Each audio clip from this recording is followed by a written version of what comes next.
Welcome back, everyone. This is the IronFX research team. I'm here with my colleague Peter Iosif. My name is Angelo Zitis, and this is the weekly heads-up video with the most significant events for the upcoming week.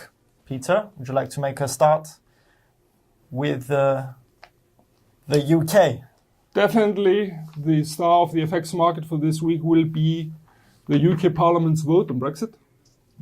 Analysts point out that the chances are that the Theresa May's plan will most probably be rejected by the UK Parliament, and we expect that such a rejection could have further implications for the UK political stage.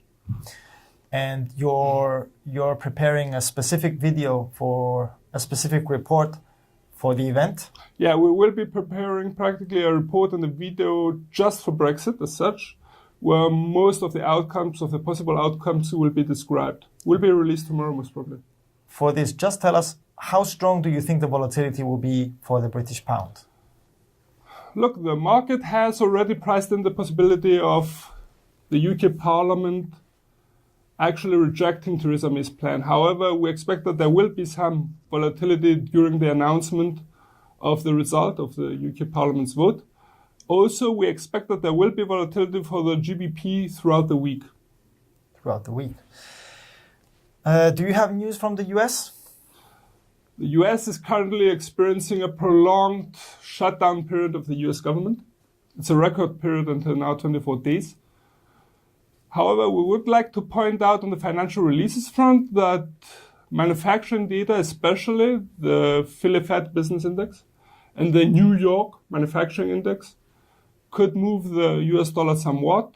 Also, at the end of the week on Friday, we get the industrial output growth rate for the US, as well as the Michigan Business Sentiment Indicator, which could weaken the US dollar. Great. Any news from Japan? Japan is starting with the release of the machinery orders growth rate.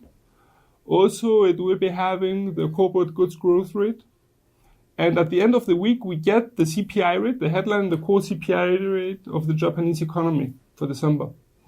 However, let's stay in the Asian side somewhat. I understand that there have been some significant developments regarding the crypto market. Yes, cryptocurrencies have huge potentials for the future, but at the moment they have reduced safekeeping.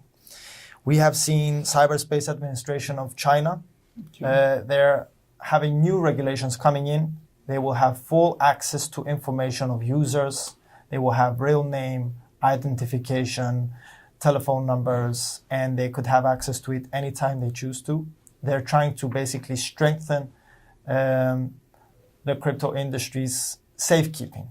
So disclosures will be increased in the Chinese? Yes, disclosure. And from Europe, we are seeing ESMA and other regulatory bodies like EBA having some uncertainty to identify whether cryptocurrencies should be under trading rules or not. Mm-hmm. This is not so good for cryptocurrencies, but at the same time, they could make a decision as soon as possible. We are seeing a minority of firms keeping capital on the side as insurance for clients or users. And this is something that if it's enacted as a regulation, and companies must have a buffer on the side to cover for any losses or cyber theft or cyber attacks, this could be very good. It could be a major clean out for the cryptocurrency industry. It could also increase the sense of security of potential investors. Security, reliability. And in the US, we're seeing in New York, in Manhattan, they're opening a new blockchain center. This is the second blockchain center. The first one is Bitcoins. Now they're opening another one.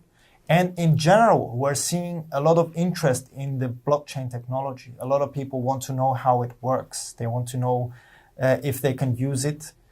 And so we see a lot of potential. But again, regulation should be also enacted.